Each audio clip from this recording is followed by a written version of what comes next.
মাদকের মহাসড়ক বরাক, চুনোপুটি জালে আসলেও কেন অধরা রাঘব বোয়ালরা? পয়েন্ট ব্ল্যাঙ্ক, কোটি টাকার ড্রাগস সাম্রাজ্যের আসল মাস্টারমাইন্ড কারা? নজরদারির নাটক নাকি সর্ষের মধ্যেই ভূত? ত্রিপুরার সীমান্ত পেরিয়ে মাদক আসছে কিভাবে? মরণনেশার নিরাপদ করিডোর বরাক, রাঘব বোয়ালদের ধরতে পুলিশের হাত কি তবে ছোট? পাহাড় প্রমাণ মাদকের স্তূপ, বাহকরা ধরা পড়লেও ধরাছোঁয়ার বাইরে কেন সিন্ডিকেট পান্ডারা? নমস্কার, আপনারা দেখছেন ঈশান বাংলা পয়েন্ট ব্ল্যাঙ্ক। আজকের প্রশ্নটা সরাসরি, প্রশ্নটা বরাক উপত্যকার অস্তিত্বের।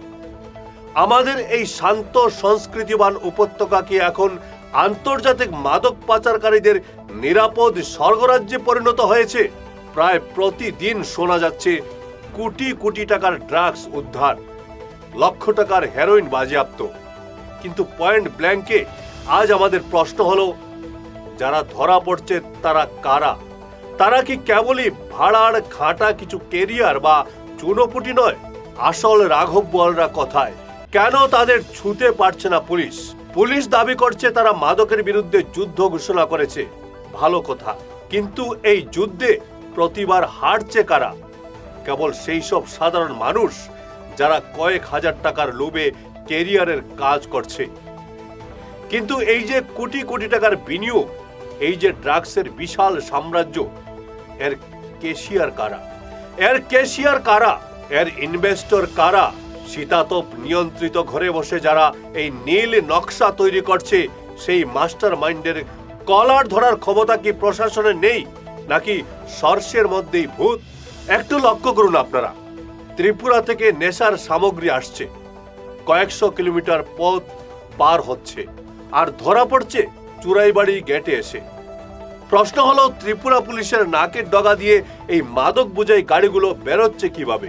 মাঝপথে কি কোনো চেকপোস্ট নেই, নাকি নজরদারির নামে কেবল ললিপপ দেখানো হচ্ছে?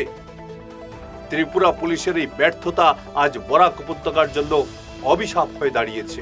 বরাক উপত্যকার ভৌগোলিক অবস্থানকে ঢাল হিসেবে ব্যবহার করছে মাফিয়ারা। আন্তর্জাতিক সীমান্ত আর আন্তঃরাজ্য সীমানাকে কাজে লাগিয়ে আমাদের এই পবিত্র মাটিকে কলঙ্কিত করা হচ্ছে। আমরা বরাকের মানুষ হিসেবে এই অপমান আর কতদিন সহ্য করব? আমাদের সুনাম আজ সংকটে।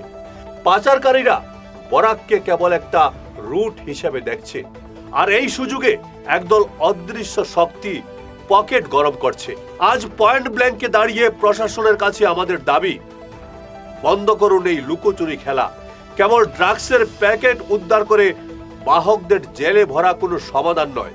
যারা এই ড্রাগস সিন্ডিকেটের বড় মাথা, যাদের ইশারায় সীমান্ত পার হয়ে মরণ নেশা, কেন তাদের নাম জনসমক্ষে আসছে না? জনগণ জানতে চায় সেই প্রভাবশালী পান্ডারা কারা, কার ছত্রছায়ায় তারা পুষ্ট হচ্ছে। সময় এসেছে শিকড় উপড়ে ফেলার। ডালপালা কাটলে এই বিষবৃক্ষ মরবে না। যদি বরাক উপত্যকার গৌরব রক্ষা করতে হয়, যদি এই পাচার চক্রের অবসান ঘটাতে হয়, তবে সেই আসল পান্ডাদের বুক পকেটে হাত দিতে হবে। নতুবা এই অভিযান কেবল এক আইওয়াস হিসেবেই থেকে যাবে। মানুষ সব দেখছে, আর মানুষ কিন্তু জবাব চাইবে। দেখতে থাকো ঈশান বাংলা, সত্যের সন্ধানে আমরা থাকবো ঠিক এভাবেই। Point blank. ধন্যবাদ।